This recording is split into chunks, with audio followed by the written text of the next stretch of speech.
Olá, minha amiga concurseira, meu amigo concurseiro. É um grande prazer estar aqui com você novamente nessa etapa do nosso estudo.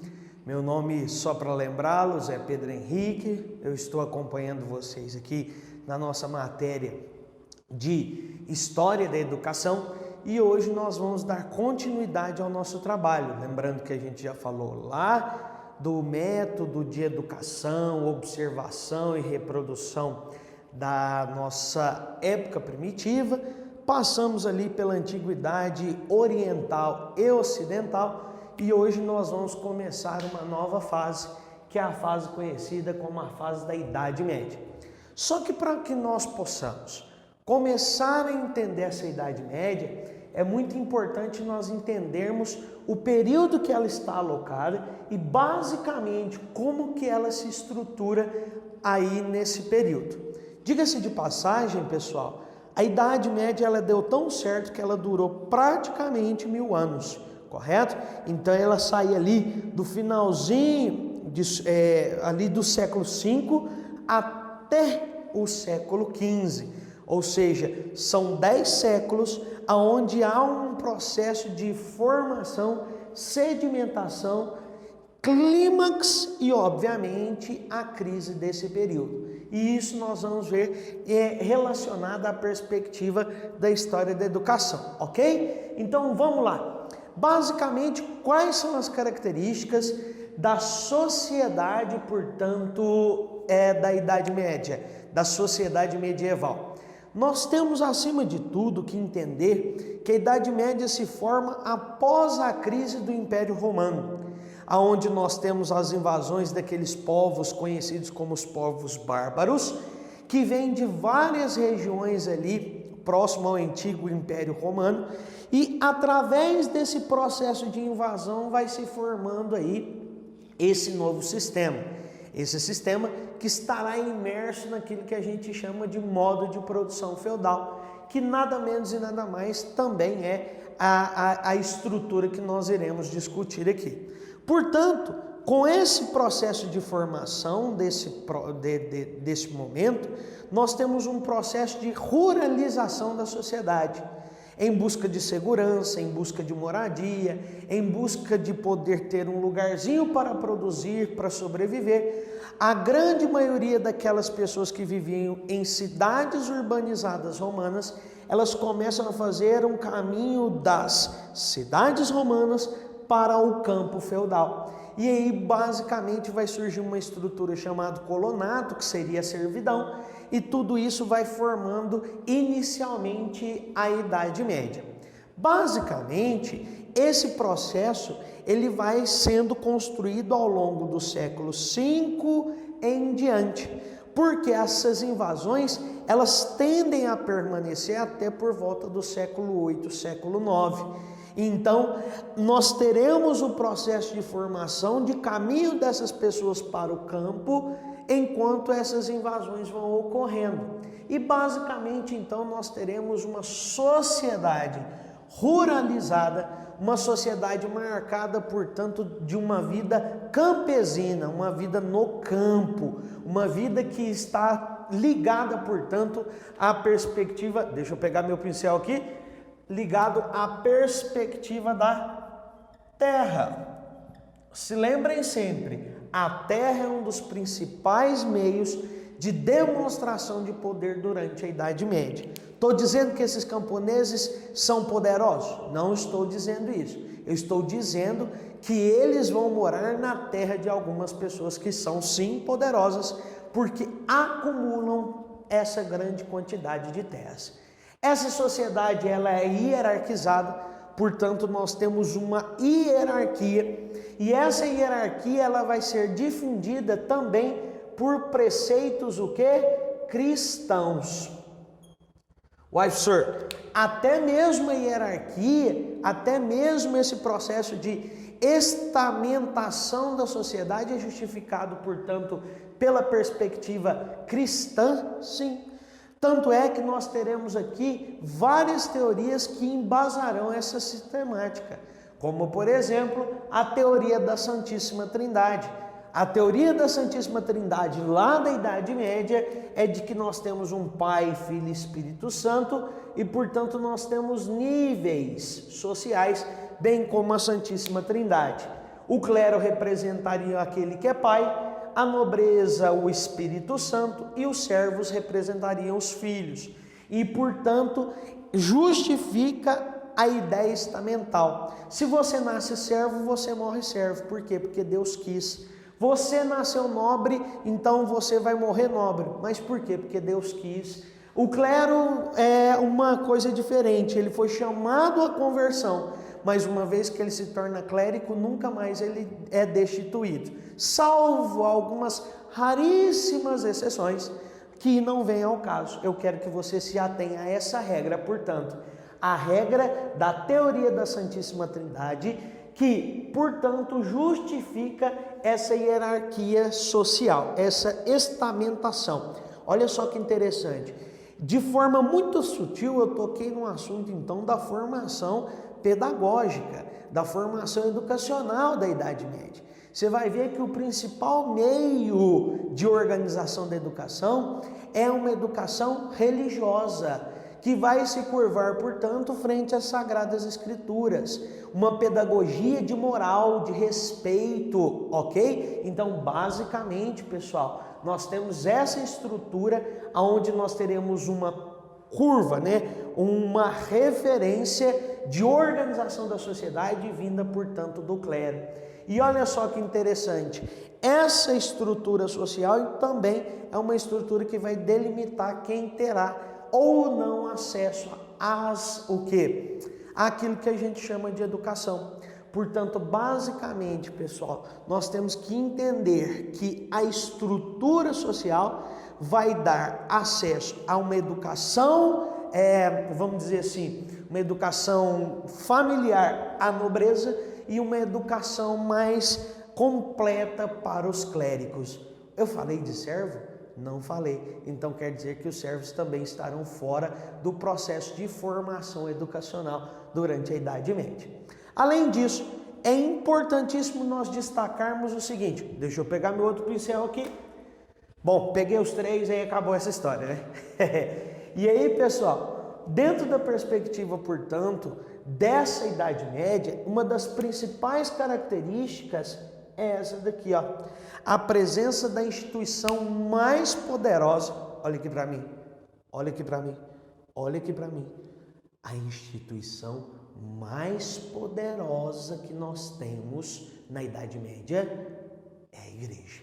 Se, portanto, é a igreja, eu tenho que pensar o seguinte, olha aqui para mim, vamos conversar só nós dois. Quem que vai ditar as regras? É a igreja que dita as regras. Então, necessariamente, esse ditar de regras aqui é chamado de monopólio cultural. Olha só que interessante. Quem que você acha que sabe ler na Idade Média? Os padres. Quem que sabe, portanto, reproduzir um determinado livro? Porque não existia impressão, Então, basicamente, eu tinha aqueles que eram os copiadores, Os reprodutores de um livro original. Então, quem que fazia isso? Os padres. Quem que tinha a técnica para a produção artística? Os padres. Então, isso tudo, pessoal, é chamado de monopólio cultural.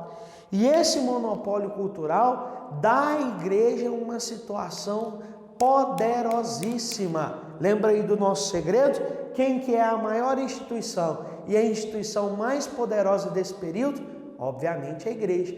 Então, se vir na prova perguntando para você alguma coisa a respeito sobre educação medieval, você obviamente vai ter que dizer que existe uma ética e uma moral cristã embasada nas Sagradas Escrituras. E é justamente isso que nós vamos falar. Olha só que interessante. Educação medieval é uma educação de princípios cristãos, princípios que estão ali nas Sagradas Escrituras, está na Bíblia, está na interpretação do Evangelho de Cristo. Então, basicamente, pessoal, a educação medieval dos clérigos e dos nobres está subordinada às Escrituras, subordinada à igreja, subordinada ao clero. Se você estiver copiando aí, grifa isso, Escrituras, igreja, orientações do clero.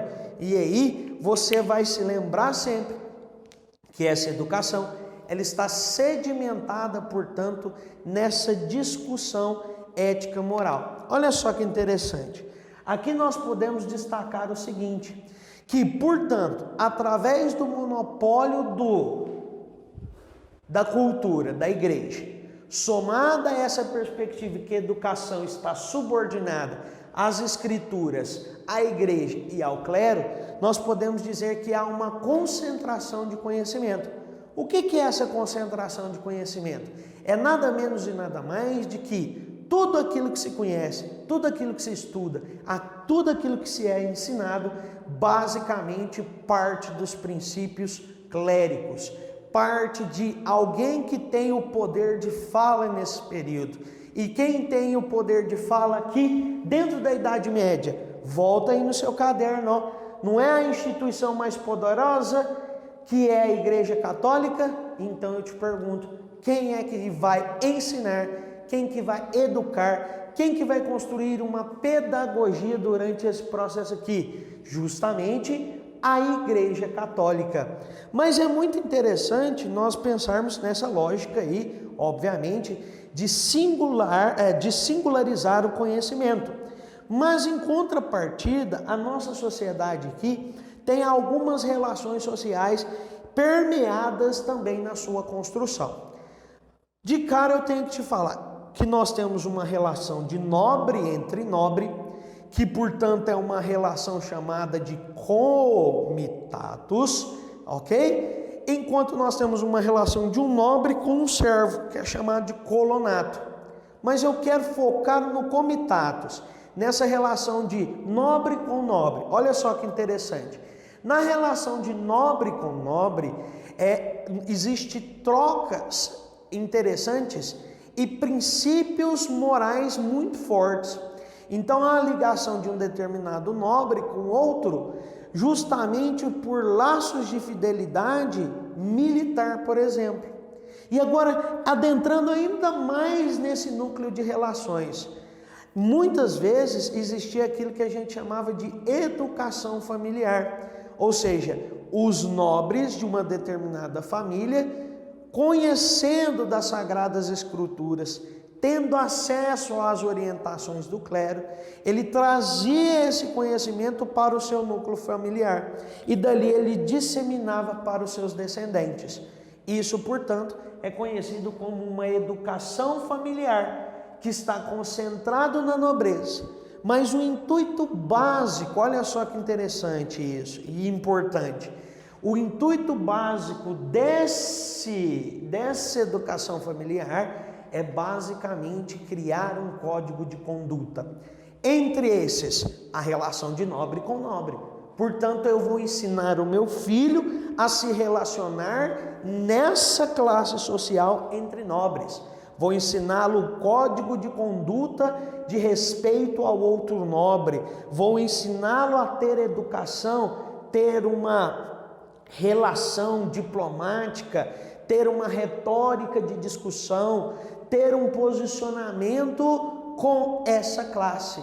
E além disso, aqui surgem os códigos de conduta também relacionados à perspectiva do homem, da mulher e da criança. Os homens, portanto, eles sempre serão aí colocados em um patamar mais elevado, ou seja, são os principais nessa divisão biológica sexual, e aí eles vão ditar as regras. As mulheres serão submissas, estarão muito mais ligadas a uma educação, a uma proteção, a ensinamento de coisas básicas aos filhos, e os filhos eles vão também se organizando, né? O menino acompanha o pai, a menina acompanha a mãe, aprende tricô, aprende aí essas diversas coisas aí relacionadas a essa vida ruralizada aqui. Então, como eu ia dizendo, além disso, existe uma ética moral, uma ética e uma moral disseminada por essa educação. Então, eu começo a entender que o meu corpo, ele não pode ser dado a bel prazer, como os gregos, como os romanos utilizavam o corpo, né? Então, lá na Grécia e Roma nós tínhamos as intensas orgias, festas cultuando o corpo, esculturas mostrando o corpo nu. Isso daqui agora não existe, não existe, porque eu passei por um processo de entendimento e de construção religiosa de que eu preciso do íntimo, eu preciso proteger o meu corpo, e qualquer coisa que exalte essa figura corporal, ela é demoníaca, ela é de blasfêmia, heresia. Tanto é que muitos caíram aí durante a Idade Média por conta desse culto ao corpo, né? E aí é muito interessante nós pensarmos nessa atuação rigorosa dessa ética e moral religiosa, no qual é construída, portanto, a partir de uma educação disseminada por determinados setores da sociedade. Então, necessariamente, tudo são critérios religiosos. Essa ideia do corpo, de que o corpo é o templo do sagrado, é uma das coisas relacionadas a essa educação. Nós temos várias outras, como por exemplo, eu já te disse, o código de conduta. Como que eu vou reagir, a quem eu tenho que me curvar, a quem eu estarei ligado em determinadas situações. Então nós temos tudo isso aqui relacionado, ok? E dentro dessa lógica, então, de Idade Média, de formação de características sociais e, obviamente, educação medieval, nós temos alguns representantes que são representantes fundamentais. Esse primeiro representante aí é o Santo Agostinho. Lá ele tem uma pegada platônica, e lembrando que o Platão ele entende que existem dois mundos e cada mundo tem as suas características individuais. É o mundo das essências, o inteligível, né? O inacessível por parte dos homens, e nós temos aqui o mundo das coisas, né? Do material, do tangível. Então, basicamente, o Santo Agostinho vai trazer essa discussão aqui para dentro da lógica patrística, né? No qual ele vai entender que o conhecimento é uma coisa que se atinge de forma individual através do que, pessoal? Através da defesa da fé cristã e da conversão. E é muito interessante nós observarmos a diferença do Santo Agostinho para o São Tomás de Aquino, porque o Santo Agostinho ele vai surgir ali por a escola do Santo Agostinho, né? A defesa filosófica do Santo Agostinho é que essa defesa patrística, ela vai surgir por volta do século II e século V. Volta aqui, ó. Formação inicial da Idade Média. Então a defesa da fé cristã e a conversão era uma das coisas principais nesse período. Trazer pessoas para o seio da igreja, buscar essas pessoas que estão perdidas no paganismo e convertê-las a um único Deus. Essa ideia da religiosidade, né? Acreditar em um único Deus, o monoteísmo. Então o Santo Agostinho, ele tem essa perspectiva de desenvolvimento dessa teoria, que eu acesso o conhecimento através da busca incessante por Deus, por conta dessa iluminação que eu possa ter. Caminhando, portanto, ainda mais dentro dessa lógica, nós podemos partir para a escolástica. A escolástica já é do São Tomás de Aquino e ele tem uma pegada aristotélica.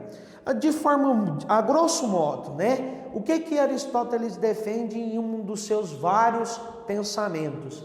Ele vai defender que através das minhas experiências, dos meus contatos, da minha troca com o meu meio e com as outras pessoas, com o conhecimento do outro, eu terei aí, portanto, a produção do meu próprio conhecimento.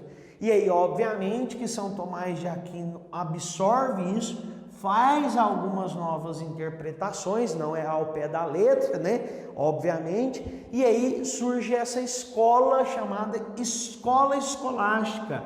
Escolástica vem de escolásticos, né, do latim, que é basicamente escola. Então quer dizer que a partir daqui eu terei uma educação formada por uma escola para atingir o bem e verdade e para superar as tentações mundanas.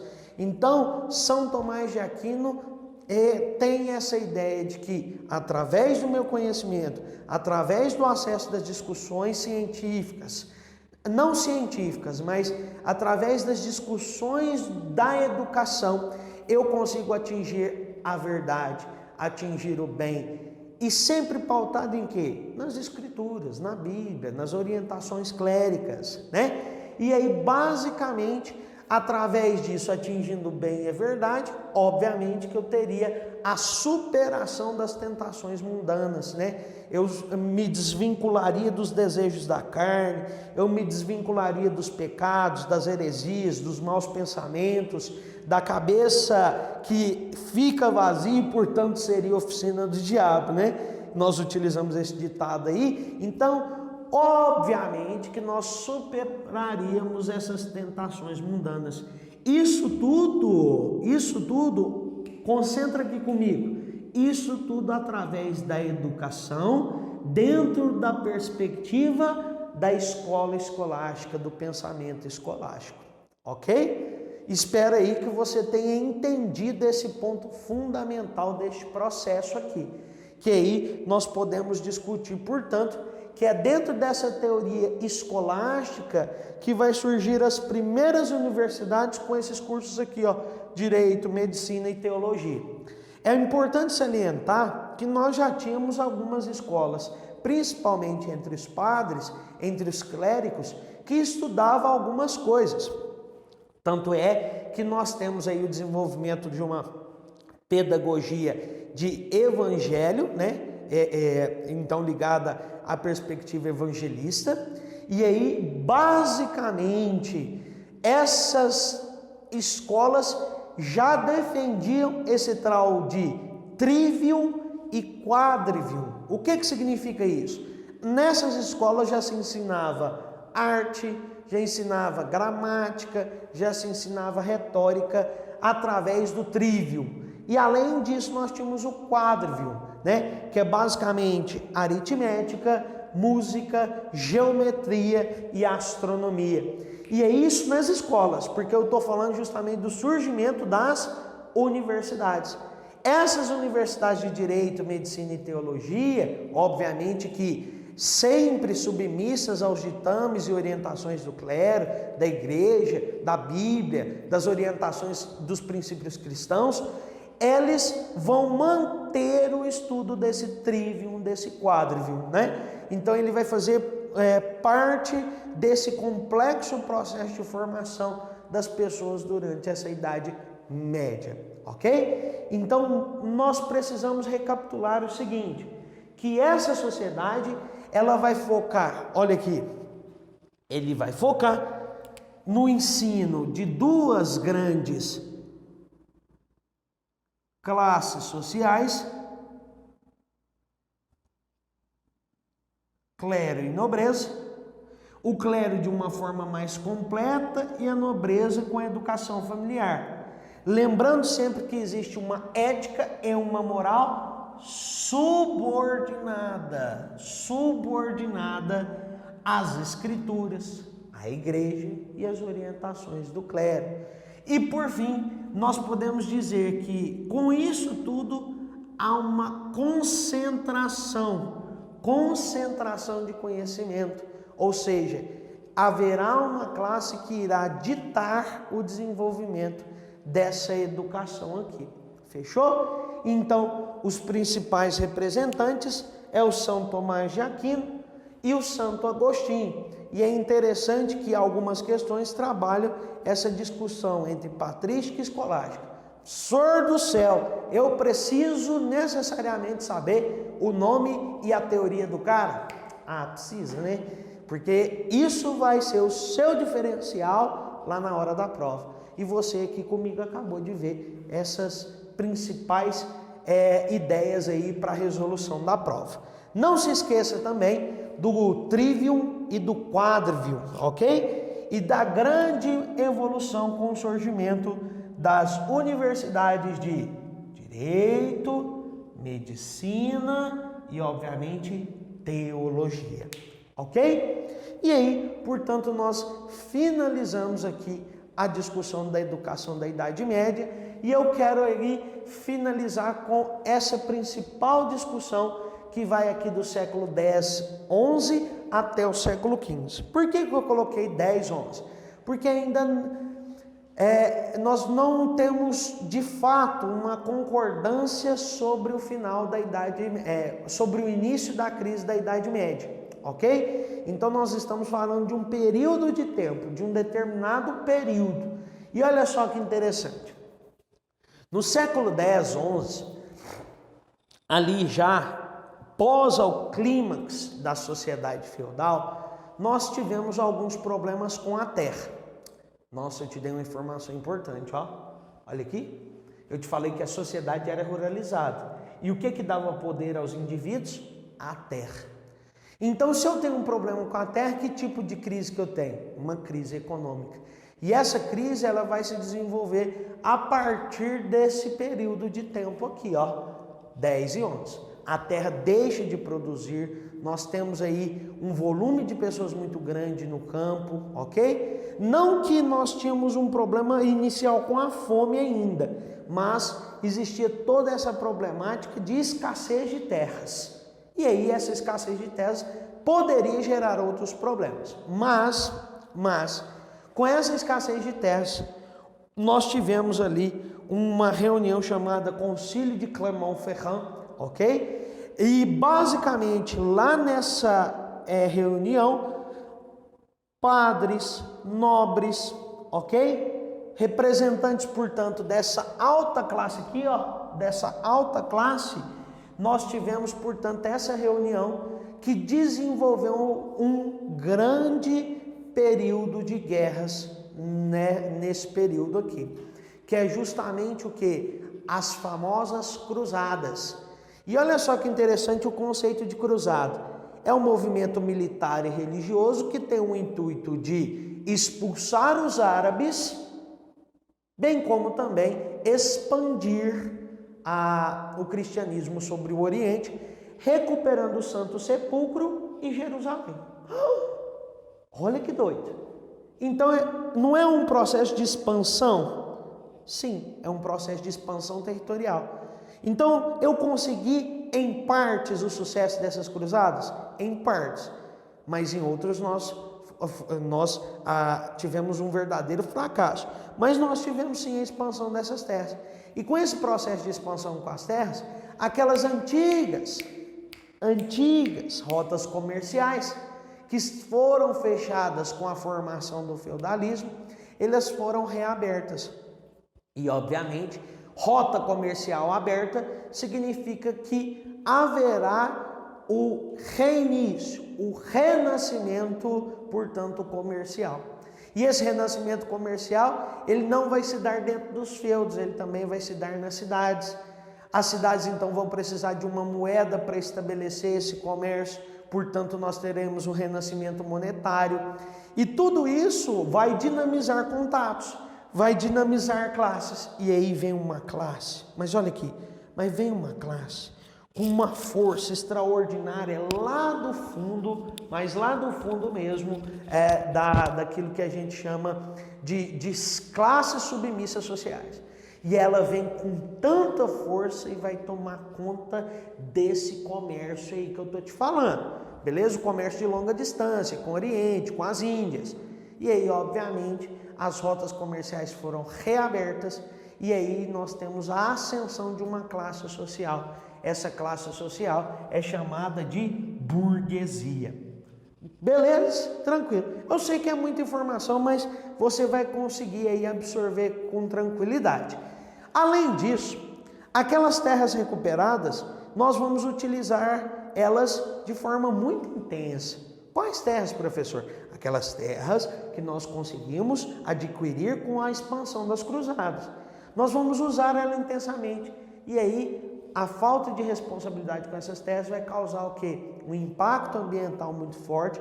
Essas terras que já eram fracas em produção deixam de produzir e começa a bola de neve, portanto. Qual bola de neve, professor? A bola de neve da fome, da miséria, das mortes por não ter o que comer. Esses problemas de fome, miséria, vai causar outros sentimentos, como as revoltas dos servos com os seus senhores, a revolta dos militares com os militares. Então a relação de suzerania e vassalagem, que é a relação de nobre com nobre, ela também vai se desfazendo. Pessoas saem dos feudos e vão para as cidades, e aí começa a surgir as primeiras ligas de artesanato, que posteriormente se tornariam as manufaturas, e lá no século XVIII e XIX vão se transformar nas primeiras grandes indústrias pautadas na maquinofatura. Então, necessariamente, essa é a semente do capitalismo nascendo, ok? Então, é a sementinha, nós plantamos o passo inicial. E olha só que interessante, junto com essa fome, miséria e problemas sociais que eu apontei para você, no século 13, 14, nós tivemos a expansão de algumas doenças. Entre as mais famosas nós tivemos a peste bubônica, e que na quebrada, lá na quebrada nós chamamos ela de o quê? Nós chamamos ela de peste negra. Pra você ter uma noção, meu querido concurseiro, minha amiga concurseira, nós tivemos a redução de 1/3 da população europeia. Foi um extermínio por doença, ok? E aí, basicamente, toda essa estrutura feudal, ela vai se desequilibrando. E olha só que interessante como que nós temos uma mudança de pensamento. Quem que, portanto, desenvolvia teorias de medicina, farmácia, entre outras coisas? Pensa aí comigo, quem que foi? Tô te dando a dica, ó. Quem que tem um monopólio cultural? Monopólio cultural também é produção de teorias de medicina, teoria de farmácia, de remédios, senhor? Sim, a igreja concentrava tudo isso. Então, quem teria a responsabilidade de resolver os problemas das doenças da população? Obviamente que a igreja. E a igreja não consegue resolver isso. E olha só que louco, como que as coisas são. O remédio para a peste negra não é desenvolvido pela igreja. A igreja diz que isso era uma grande praga de Deus para exterminar aqueles filhos hereges, E aí, necessariamente, não a igreja com essa falta de animação para a resolução do problema, nós descobrimos o remédio lá no Oriente, e quem deu esse remédio foi os árabes. Os árabes tão perseguidos, tão discriminados durante o processo das cruzadas, correto? E aí, para nós finalizarmos esse pensamento relacionado à perspectiva da crise feudal, nós temos pontos importantes. O surgimento de um pré-capitalismo, a crise do sistema feudal, ok? A ascensão de uma classe burguesa, necessariamente há um processo de formação ali de novos pensamentos, porque agora nós vamos começar a questionar a igreja, porque a igreja não foi capaz de resolver os problemas das doenças. Então nós vamos criar um método de pensamento do ser humano pelo ser humano. É aqui que surge o pensamento humanista. Nossa, essa informação é fundamental para você, ok? Aqui na crise do sistema feudal surge o pensamento humanista. E isso vai permear, portanto, as novas concepções de educação do mundo moderno. Fechou? Então deixa anotadinho aí. Deixa eu pegar meu pincel preto aqui. Meu Deus do céu, onde tá? Aqui. Achei. Necessariamente anote aí, ó. O pensamento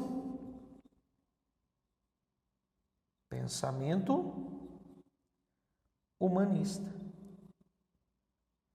O pensamento do indivíduo pelo indivíduo, E daqui vai se distribuir várias outras novas teorias. E um ponto importante para nós discutirmos. Apesar de que a igreja não conseguiu achar esse remédio, resolver os problemas da população, não significa que ela ficou o quê?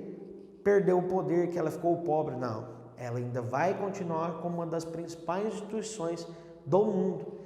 Só que é importante estabelecer que com toda essa movimentação, houve a aproximação de duas classes sociais. Uma classe que até então havia sido esquecida durante a Idade Média, que era o rei, e portanto vai vir uma burguesia que é uma classe social, e os dois vão começar a trabalhar juntos. É a partir daqui também, se você quiser anotar aqui, que tem o surgimento dos estados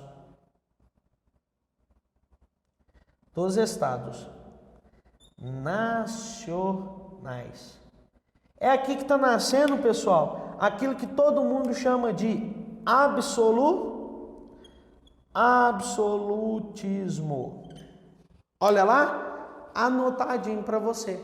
Então, necessariamente, você conseguiu ver nessa aula comigo que nós temos um grande período de tempo, mas que lá no final, por conta de pensamento humanista, surgimento da burguesia, a ideia da formação do pré-capitalismo somada aos estados absolutistas, nós teremos uma nova concepção de educação, uma educação pautada em princípios, o quê? Princípios das ideias humanistas, e isso é fundamental para nós. Fechou? Meu querido amigo concurseiro, minha querida amiga concurseira que está aí sentada comigo, se divertindo nessa nossa querida aula, grande abraço para você, vai lá, toma água, dá uma descansada, e aí eu te espero para a gente matar o outro módulo, ok? Grande abraço, até mais!